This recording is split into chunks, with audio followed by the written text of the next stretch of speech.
আমাদের আইনমন্ত্রী এবং স্বরাষ্ট্রমন্ত্রীকে ওপেন চ্যালেঞ্জ দিয়ে গেলাম আজকে। আমি আর শিশির বাংলাদেশ সরকারের যে কোনো মন্ত্রীকে অন রেকর্ড কনস্টিটিউশনাল ইস্যুতে চ্যালেঞ্জ করে গেলাম। যদি আমাদের থাকে চ্যালেঞ্জ করতে পারেন, প্লিজ কাম অন ডেস্ক। আমি আর শিশির বাংলাদেশ সরকারকে চ্যালেঞ্জ করে গেলাম on constitution. Please come to talk about the constitution and history. দেখি আপনারা পারেন কিনা। সাহস থাকলে আইসেন ডাকতে। আপনাদের কার কতটুকু কনস্টিটিউশনাল নলেজ আছে, কনস্টিটিউশনাল ডেপথ আছে, we'd like to see it. Exactly দেখবেন বিএনপি নেতাদের মধ্যে সে 24-এর আয়নায় যখন তাকায়, বিএনপির কোনো মিছিলের ছবি নাই। সে যখন 24-এর আয়নায় তাকায়, বিএনপির ব্যানার ধরা কোনো মিছিল নাই। সে যখন 24-এর আয়নার দিকে তাকায়, ছাত্র তরুণদের সাথে একসাথে বিএনপির নেতারা মিছিল করছে, তেমন কোনো প্রতিবাদের ঝড় নাই। বরং তারা অন রেকর্ড বলেছিল এটার সাথে আমরা নাই। এই হীনমন্যতা বিএনপি তারা করে ফেলছে। সে যখনই 24-এর আয়নায় তাকায়, সে এনসিপিকে দেখে, এবি পার্টিকে দেখে, তরুণদেরকে দেখে, নাম না জানা 1400 শহীদকে দেখে, 26,000 আহত মানুষকে দেখে, 600 অন্ধুকে দেখে, কিন্তু সে বিএনপিকে খুঁজে পায় না। এই হীনমন্যতা তাকে 24-এর জায়গা থেকে তাড়া করে ফিরছে। এবং এক্স্যাক্টলি তার নেতারা 71-এর মতো পালায়া ছিল, জেলে ছিল, তা না হলে বিদেশে ছিল। Exactly same phenomena. মনে হচ্ছে 71 নতুন করে 24-এ আবার নতুন করে রিস্ক্রিপ্টেড হয়েছে for the nation to remember. এই হীনমন্যতা যদি বিএনপি উঠাইতে না পারে, এটার কারণ হচ্ছে আজকের আমাদের লার্নের ফ্রেন্ডরা, আইনমন্ত্রী, আমাদের ডিপার্টমেন্টের বড় ভাইরা, আমাদের স্বরাষ্ট্রমন্ত্রী, ওনারা আমাদেরকে প্রত্যেক দিন আইন শেখায়, অ্যাজ ইফ বাংলাদেশে ওনাদের মতো আইন বোঝা মানুষ আসলে নাই।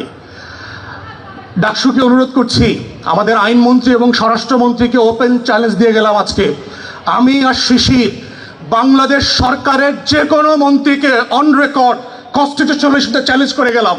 যদি আমাদের থাকে চ্যালেঞ্জ করতে পারেন, প্লিজ কাম অন ডেস্ক।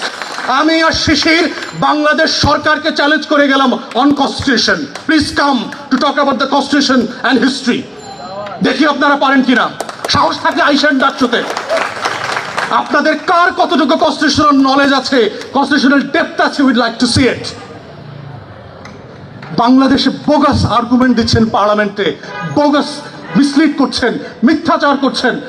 গুমের ব্যাপারে দেখলাম আইনমন্ত্রী প্রপারলি মিসলিড করেছে। And if that's a breach of oath, he should be dismissed. As a cabinet minister হিসেবে সে নেশনকে মিসলিড করতে পারেন না।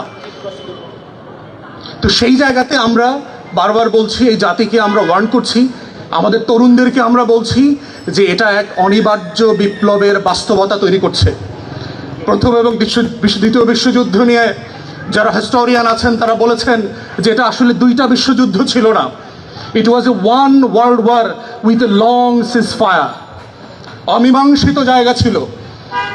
এবং সেই জন্য যেটা হয়েছে বাংলাদেশে 24-এর গণ অভ্যুত্থান জুলাই সনদ দিয়ে শেষ হয়ে যায় নাই। এটা একটা অনিবার্য কাঙ্ক্ষিত বিপ্লবের মধ্যস্থতার সময় চলছে, সিজফায়ার পিরিয়ড চলছে।